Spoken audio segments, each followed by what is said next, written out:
তিনি ছিলেন এমন এক নবী যার হাতে ছিল এই পৃথিবীর রাজত্ব, জিনারা ছিল তার হুকুমের দাস। পশু পাখির ভাষাও বুঝতেন তিনি, বাতাসও চলত তার আদেশে, আর জিনজাতি তার নির্দেশে পুনর্নির্মাণ করেছিল বাইতুল আকসা। এই গল্প সেই মহান বিশেষ নবীর, যিনি ছিলেন এই পৃথিবীর বাদশাহ, কিন্তু তার অন্তর ছিল নম্র ও আল্লাহর ভয়ে ভরা, যেখানে এক পিপটির ডাকে থেমে যায় রাজকীয় সেনাবাহিনী। এটি শুধু এক রাজত্বের কাহিনী নয়, বরং আল্লাহর প্রতি ভালোবাসা আর অনুগত্যের গল্প। প্রিয় দর্শক, আমরা এই ভিডিওতে বলতে যাচ্ছি নবী সুলাইমান আলাইহিস সালামের অলৌকিক জীবন কথা, যেখানে বাতাস, জিন, পশু পাখি সবই ছিল তার অধীনে, আর তিনি ছিলেন কেবল আল্লাহর অনুগত্যে। একদা দাউদ আলাইহিস সালামের ইন্তেকালের পর সমস্ত রাজ্য বিষণ্ণ হয়ে পড়ল, আর তখনই আল্লাহর নির্দেশে তার সিংহাসনে বসানো হলো হযরত সুলাইমান আলাইহিস সালামকে। এক রাতে হযরত সুলাইমান আলাইহিস সালাম আকাশের দিকে তাকিয়ে আল্লাহকে বললেন, হে আমার প্রতিপালক, আমাকে এমন এক রাজত্ব দিন যা আর কেউ কখনো পাবে না। ইয়া রব, আপনি আমাকে ক্ষমা করুন এবং আপনার পক্ষ থেকে বিশেষ অনুগ্রহ দিন। আল্লাহ তার দোয়া কবুল করলেন। তখন থেকে সুলাইমান আলাইহিস সালাম শুধুমাত্র মানুষের উপরই শাসন করতেন না, বাতাসও তার আদেশে চলত। একদিনই তিনি তার সৈন্যদল নিয়ে বহুদিনের পথ বাতাসের মাধ্যমে পাড়ি দিতে পারতেন। জিনেরা তার জন্য প্রাসাদ বানাতো, সাগরের গভীরে ডুব দিয়ে রত্ন আনত, এমনকি তিনি পশু পাখিদের ভাষাও বুঝতেন। এমনই একদিন হযরত সুলাইমান আলাইহিস সালাম আল্লাহর আদেশে তার বিশাল সেনাবাহিনী নিয়ে সফরে বের হলেন। সেই সেনাবাহিনীতে ছিল মানুষ, জিন, পশু পাখি। সেনাবাহিনী এমন এক বিশাল ছিল যে তাদের আগমনের শব্দে পাহাড় কেঁপে উঠত। রাজ সিংহাসনে বসে হযরত সুলাইমান আলাইহিস সালাম তার সুশৃঙ্খল বাহিনীর গতি পর্যবেক্ষণ করছিলেন। পথে যেতে যেতে তার একসময় পৌঁছে গেলেন এক সবুজ গাছে ভরা উপত্যকায়, যেখানে ছোট ছোট গর্তে অসংখ্য পিপিলিকাদের এক রাজ্য ছিল।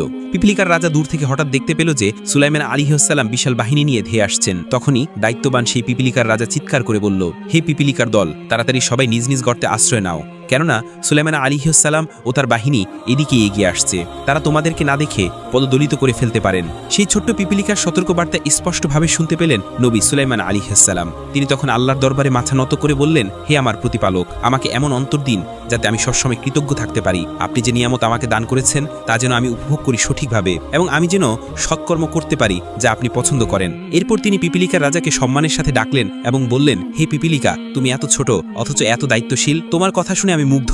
কিন্তু বলতো, তুমি কি সত্যি মনে করো আমি এমন একজন যে পশু পাখির ক্ষতি করব? পিপিলিকার রাজা বিনয়ের সাথে সামনে এসে দাঁড়িয়ে বলল, হে আল্লাহর নবী সুলাইমান, আমি আপনাকে কখনই জালিম ভাবিনি, বরং আমরা জানি আপনি প্রাণীদের সুরক্ষা দেন, তাদের অধিকার রক্ষা করেন। কিন্তু আমাদের রাজ্য এত ছোট যে আমাদের দেহ এত নাজুক, আমরা আপনার পায়ের নিচে না পড়েও পড়ে যেতে পারি। আমি কেবল আমার প্রজাদের নিয়ে উদ্বিগ্ন ছিলাম। যদি তাদের কোনো ক্ষতি হয় তবে আমি আল্লাহর কাছে দায়ী হব।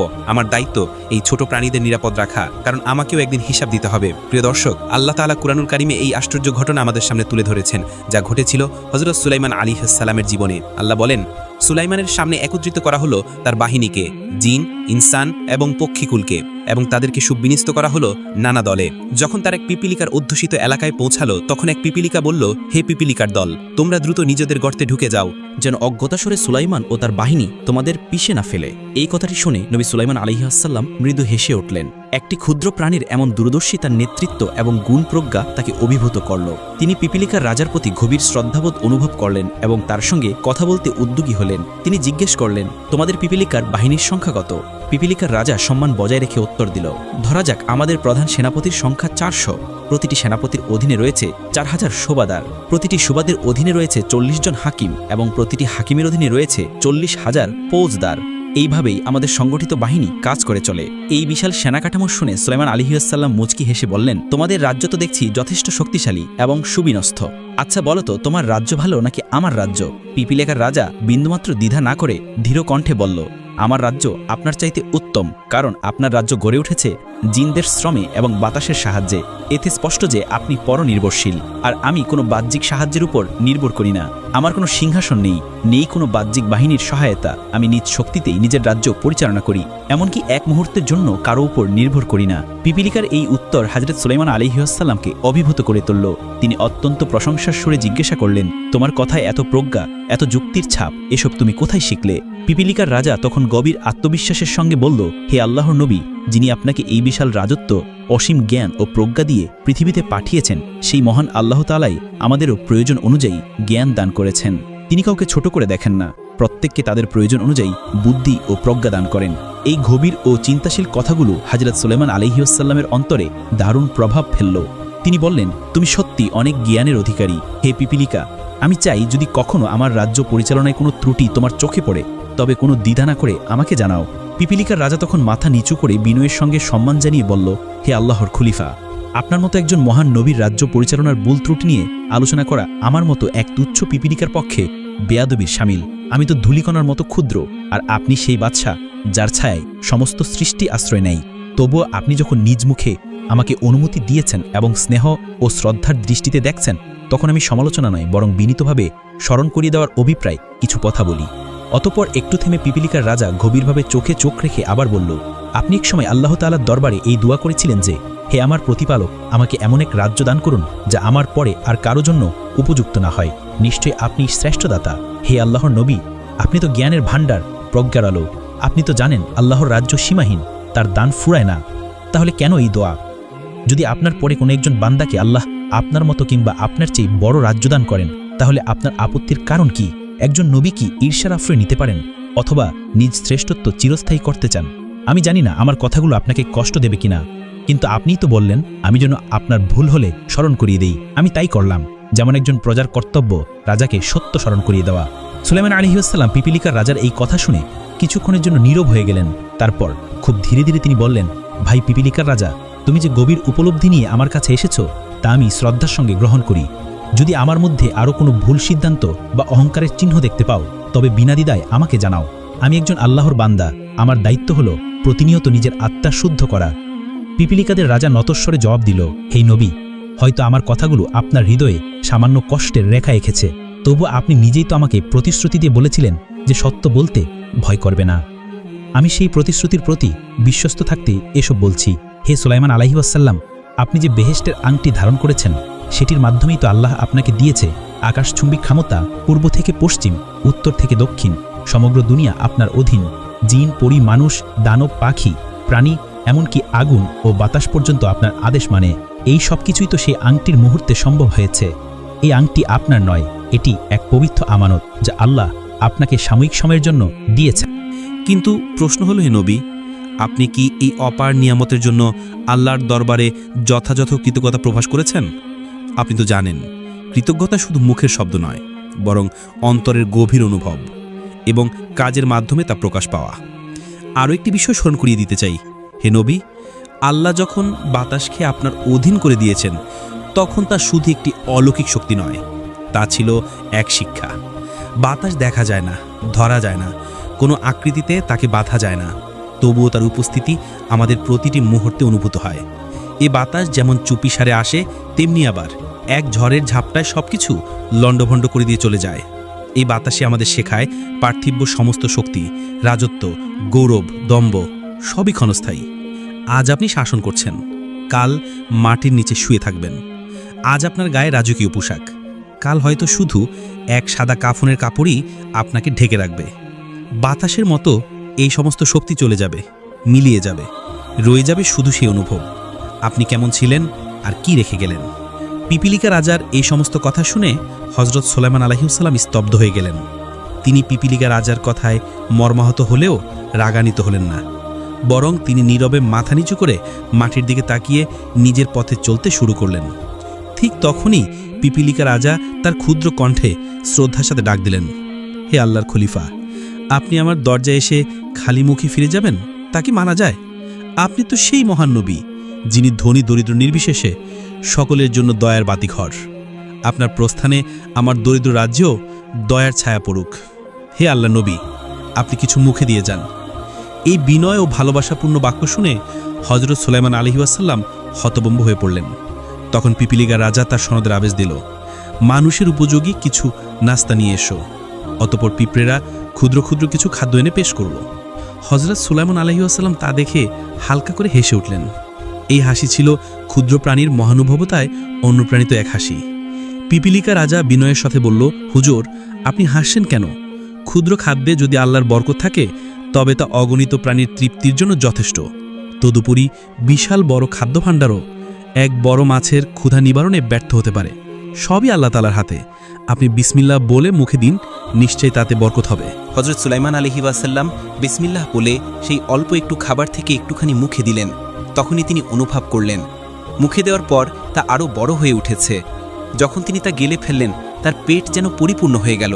তিনি অবাক হয়ে তার সৈন্যবাহিনীর সঙ্গী সাথী আমির ওমারাদের বললেন, তোমরাও একটু একটু করে গ্রহণ করো। সবাই এক চিমটি পরিমাণ করে খেলেন এবং আশ্চর্যভাবে প্রত্যেকেই তৃপ্ত হলেন। দ্বিতীয়বার আর কেউ খেতে উদ্যত হলেন না, কারণ সকলেই তৃপ্তিতে পরিপূর্ণ। কয়েক হাজার লোক এভাবে আহার সম্পন্ন করল। অথচ তখনও দেখা গেল পিপিলিকাদের আনা খাবারের মাত্র 1/4 শেষ হয়েছে। অতপর সুলাইমান আলাইহিসসালাম পিপিলিকা রাজাকে বিদায় জানিয়ে তার সৈন্য সামন্ত নিয়ে নিজ গন্তব্যের দিকে এগিয়ে যেতে লাগলেন। এরপর একদিন হজরত সুলাইমান আলাইহিসসালাম গভীর মনোযোগে দোয়ায় লিপ্ত হয়ে আল্লাহর দরবারে আর্জি করলেন, হে আল্লাহ রাব্বুল আলামিন, তুমি আমাকে সারা পৃথিবীর বাদশাহী দান করেছ, নবুয়তের মর্যাদাও দিয়েছ, আমাকে এমন শক্তি ও সম্মান দিয়েছ যা আগে কখনো কেউ পায়নি। কিন্তু হে প্রভু, আমি তো চিরকাল এই পৃথিবীতে থাকব না। এই পৃথিবী ছেড়ে একদিন চলে যেতে হবে আমাকে। এই রাজত্ব, এই সিংহাসন, এই বাহিনী কিছুই তো আমার আর থাকবে না। তবু আমি চাই এমন একটি কাজ করে যেতে যা আমাকে তোমার প্রতি নিবেদিত প্রমাণ করবে, আর যেন কিয়ামত পর্যন্ত তোমার প্রিয় বান্দারা আমাকে মনে রাখে। আমি চাই তোমার পবিত্র ঘর বাইতুল আকসা নতুনভাবে নির্মাণ করতে। আল্লাহ সুবহানাহু ওয়া তাআলা তার প্রিয় নবীর এই দোয়া কবুল করলেন এবং বললেন, হে সুলাইমান, তুমি অবশ্যই তা পুনর্নির্মাণ করবে। এই অনুমতি পেয়ে হজরত সুলাইমান আলাইহিসসালাম আনন্দিত হলেন। তিনি সঙ্গে সঙ্গে তার মন্ত্রী পরিষদকে আহ্বান করলেন। তার মন্ত্রিসভায় তখন ছিল 2 প্রজাতির প্রতিনিধি। মানুষদের মধ্য থেকে 350 জন মন্ত্রী এবং জিনদের মধ্য থেকেও 350 জন মন্ত্রী। সভা বসল, সবাই সমবেত হল। হযরত সুলাইমান আলাইহি ওয়াসাল্লাম বললেন, আমি বাইতুল আকসা পুনর্নির্মাণ করতে চাই। এটি একটি পবিত্র দায়িত্ব। পৃথিবীর সমস্ত জিনদের একত্রিত করো, সবাইকে আমার সামনে হাজির করো। তার এই হুকুমে জিন মন্ত্রীরা ছুটে গেল। বিশাল এক ময়দানে পৃথিবীর সব জিনজাতিকে একত্রিত করা হলো। সব জিন সমবেত হলে হযরত সুলাইমান আলাইহি ওয়াসাল্লাম তাদেরকে বললেন, আমি আল্লাহর ঘর বাইতুল আকসা আবার গড়ে তুলব। এজন্য দরকার মূল্যবান হীরা, মুক্তা, জহরত এবং দুর্লভ পাথর। তোমরা সমুদ্রের অতল গহীন থেকে এসব সংগ্রহ করে আনো। আমি এসব রত্ন দিয়ে আল্লাহর ঘরকে সাজিয়ে তুলব, যেন তা যুগ যুগ ধরে আলোকিত থাকে। সুলাইমান আলাইহিস সালামের এই আদেশ পেয়ে জিনেরা সঙ্গে সঙ্গে কাজ শুরু করে দিল। তারা সমুদ্রের তলদেশ থেকে একের পর এক দামি হীরা, মুক্তা, জহরত ও ঝলমলে পাথর তুলে আনতে লাগলো। এরপর হযরত সুলাইমান আলাইহিস সালাম জিনদের হাতে তুলে দিলেন বাইতুল আকসা নির্মাণের একটি চিত্র এবং বললেন, এভাবেই গড়তে হবে। এই ডিজাইন অনুসারেই হবে বাইতুল আকসা নির্মাণ। সুলাইমান আলাইহিস সালাম যখন বাইতুল আকসা নির্মাণের অনুমতি পেলেন আল্লাহর পক্ষ থেকে, তখন তিনি আর দেরি করলেন না। জিনদেরকে বললেন, শোনো, এবার কাজ শুরু করো। দিন রাত এক করে কাজ করতে হবে। জিনেরা জানে এই নবীর সামনে ফাকিমার মানে মৃত্যুকে ডেকে আনা, তাই তারা দিনরাত কাজ করতে লাগলো। সুলাইমান আলাইহিস সালাম প্রথমে নিজের জন্য একটা কক্ষ নির্মাণ করলেন, পুরোপুরি কাজ দিয়ে, যেন তিনি সবকিছু দেখতে পারেন, কিন্তু কেউ তাকে স্পষ্টভাবে দেখতে না পারে। জিন্দারা দূরে থেকে কক্ষে তাকিয়ে ভাবত, এই যে নবী সুলাইমান তো কক্ষেই বসে আছেন, একদম তাকিয়ে আছেন আমাদের দিকে। আর সেই ভয়ে তারা সারাক্ষণ কাজ করে দিত, কারণ তারা জানত সুলাইমান আলাইহিস সালাম এক মুহূর্তের জন্য কক্ষ থেকে বের হলেও তারা যদি বুঝে যায় তিনি নেই, তবে সঙ্গে সঙ্গে তারা কাজে ফাঁকি দেবে। জিন জাতি ছিল একটু অলস, একটু ছটফটে। তাদের শাসন না করলে ঠিকঠাক মতো কাজ হতো না। কিন্তু নবী সুলাইমান আলাইহিস সালাম ছিলেন কড়া, ন্যায়পরায়ণ এবং ক্ষমতাবান। তার ভয়ে তারা দিন রাত বাইতুল আকসা নির্মাণের কাজ করে যাচ্ছিল। দিন যায়, রাত যায়, এমনি করে মসজিদুল আকসার কাজ প্রায় শেষের পথে। 3 ভাগের 2 ভাগ প্রায় সম্পন্ন। এমন সময় হঠাৎই সুলাইমান আলাইহিস সালামের সামনে হাজির হলেন একজন অতিথি। তিনি জিজ্ঞাসা করলেন, কে তুমি? সামনে দাঁড়িয়ে থাকা ব্যক্তিটি বললেন, আমি আল্লাহর ফেরেশতা মালাকুল মাউত, আজরাইল। আল্লাহর আদেশে আমি আপনার জান কবজ করতে এসেছি। সুলাইমান আলাইহিস সালাম কিছুক্ষণ চুপ থাকলেন, তারপর ধীরে ধীরে বললেন, তুমি জানো বাইতুল আকসার কাজ এখনো শেষ হয়নি। জিনেরা এখন রাত দিন কাজ করছে। যদি তারা জেনে যায় আমি আর নেই, তবে ওরা আর এক মুহূর্ত কাজ করবে না। 3 ভাগের 2 ভাগ হয়েছে, আর 1 ভাগ বাকি। ভাই আজরাইল, একটু সময় দাও আমাকে। আজরাইল বললেন, হে নবী, আমি ক্ষমতাহীন, আল্লাহর আদেশ মানতেই হবে, সময় দিতে পারি না। সুলাইমান আলাইহিস সালাম হতভাবে বললেন, ভাই আজরাইল, আমি তো নিজের জন্য সময় চাইছি না, আর না আমার রাজত্বের জন্য, সিংহাসনের জন্যও না, আমার স্ত্রী পুত্রদের জন্যও না। আমি কেবল চাই আল্লাহর ঘরটা সম্পূর্ণ হোক, বাইতুল আকসা যেন পূর্ণ হয়। আমি শুধুমাত্র এই একটি কাজ শেষ করে যেতে চাই, যাতে কিয়ামত পর্যন্ত মানুষ আমাকে স্মরণ করে। আজরাইল আলাইহিস সালাম শান্ত কণ্ঠে বললেন, আপনি যদি কিছুটা সময় চান, তাহলে আল্লাহ রাব্বুল আলামিনের কাছে দোয়া করুন। তিনি যদি অনুমতি দেন, আর আমাকেও যদি সে অনুমতি দেন, তাহলে আমি ফিরে যাব। হযরত সুলাইমান আলাইহিস সালাম চোখ বন্ধ করে ধীরে ধীরে 2 হাত তুলে দোয়া করলেন, হে আমার প্রভু, হে আমার প্রতিপালক, তুমি যদি চাও আমি এখনই এই দুনিয়ার মায়া ছেড়ে চলে যাব, আর কোনো আপত্তি নেই আমার। কিন্তু আমি তোমার ঘর মসজিদুল আকসা পুনর্নির্মাণের জন্য কিছুটা সময় চাই। হে রব, তুমি তো জানো এই কাজ চলছে জিনেদের দ্বারা। তারা আমার উপস্থিতির ভয় দিনরাত খেটে চলেছে। এখন যদি আমি চলে যাই, তারা কাজ বন্ধ করে দিবে, মসজিদের কাজ অপূর্ণ থাকে যাবে। তাই হে রব, আমাকে সামান্য একটু সময় দাও, শুধুমাত্র এই একটি কাজ আমাকে শেষ করে নিতে দাও। আল্লাহ তাআলা সাড়া দিলেন, হে আমার নবী সুলাইমান, আমি এই পৃথিবীর সৃষ্টি শুরু থেকে আজ পর্যন্ত কাউকে অতিরিক্ত সময় দেইনি। এটা আমার বিধানের বাইরে। আমার সিদ্ধান্তে মালাকুল মাউত যার দরজে যাবে, সে কখনোই খালি হাতে ফিরবে না। আল্লাহ এর কথা শুনে হজরত সুলাইমান আলাইহিসসালাম মাথা নিচু করে বললেন, হে আল্লাহ, আমি সন্তুষ্ট, আপনি যেটা ভালো মনে করেন সেটাই হোক। তবে একটি প্রশ্ন, আমার মৃত্যুর পর কি মসজিদুল আকসার কাজ সম্পন্ন হবে না? আল্লাহ তাআলা স্নেহভরা কণ্ঠে বললেন, হে সুলাইমান, চিন্তা করো না, এই দায়িত্ব এখনও আমি আল্লাহ নিয়ে নিলাম। তোমার মৃত্যুর পরও এই কাজ শেষ হবে। জিন জাতিরাই এই কাজ সম্পন্ন করবে তাদের অজান্তেই। আল্লাহ এই আশ্বাসে সুলাইমান আলাইহিসসালাম নিশ্চিন্ত হলেন। তিনি ধীরে ধীরে সেই কাচের কক্ষে প্রবেশ করলেন, একটি লাঠিতে ভর দিয়ে দাঁড়ালেন আর চোখে চোখ রেখে তাকিয়ে থাকলেন জিনদের দিকে, যেন তিনি এখনও বেঁচে আছেন, নজর রাখছেন সব কিছুর ওপর। এরপর মালাকুল মৌত সুলাইমান আলাইহিসসালামের জান কবজ করে নিলেন। সুলাইমান আলাইহিসসালামের ইন্তেকাল হয়ে গেল। এখানে একটা কথা বলে রাখি, নবীদের একটা বিশেষ মুজজা আছে, আর তা হলো আল্লাহ তাদের দেহ পবিত্র ও অক্ষত অবস্থায় রাখেন। সুলাইমান আলাইহিসসালাম তখনও লাঠিতে ভর দিয়ে সেই জিনদের দিকে তাকিয়েছিলেন। অন্যদিকে জিনেরা ভাবতে লাগলো, আমাদের বাদশা তো চোখে চোখ রেখে আমাদের দেখছেন, কোনোভাবেই কাজে থেকে ফাঁকি দেওয়া যাবে না, একটু গড়িঞ্চি করলে তো কঠিন শাস্তি আসবে আমাদের ওপর। এই ভয়ে তারা রাত দিন হাড় ভাঙা পরিশ্রম করে চলল, আর এভাবেই বাইতুল আকসার কাজ পরিপূর্ণভাবে শেষ করল তারা। কিন্তু তারা এখনও জানে না যে সুলাইমান আলাইহিসসালাম আর এই দুনিয়াতে নেই। এদিকে খুব ছোট্ট একটা পোকা, ঘুনে পোকা, যে চুপি চুপি কাজ করে চলছে, সে আস্তে আস্তে সুলাইমান আলাইহিসসালামের লাঠি খেতে লাগলো। তিল তিল করে একটা লাঠি খুঁড়ে খুঁড়ে খেতে তার সময় লেগে গেল পুরো 1 বছর। অবশেষে যখন লাঠির নিচের অংশ একেবারে শেষ হয়ে গেল, তখন সুলাইমান আলাইহিসসালামের ভার ধরে রাখতে আর পারল না সেই লাঠি। তখনই তিনি ধপ করে মাটিতে পড়ে গেলেন। এই দৃশ্য দেখে জিনাদের তো মাথা খারাপ। তারা তড়িঘড়ি করে দৌড়ে এলো, কি হলো আমাদের বাদশার, এভাবে হঠাৎ পড়ে গেল কেন? তারা এসে দেখল তিনি আর নেই। যিনি 1 বছর ধরে দাঁড়িয়েছিলেন চোখে চোখ রেখে তাদের কাজ করাচ্ছিলেন, তিনি তো অনেক আগেই ইন্তেকাল করেছেন, আর যেই লাঠিতে তিনি ভর দিয়েছিলেন সেই লাঠি ঘুনে পোকা খেয়ে ফেলেছে।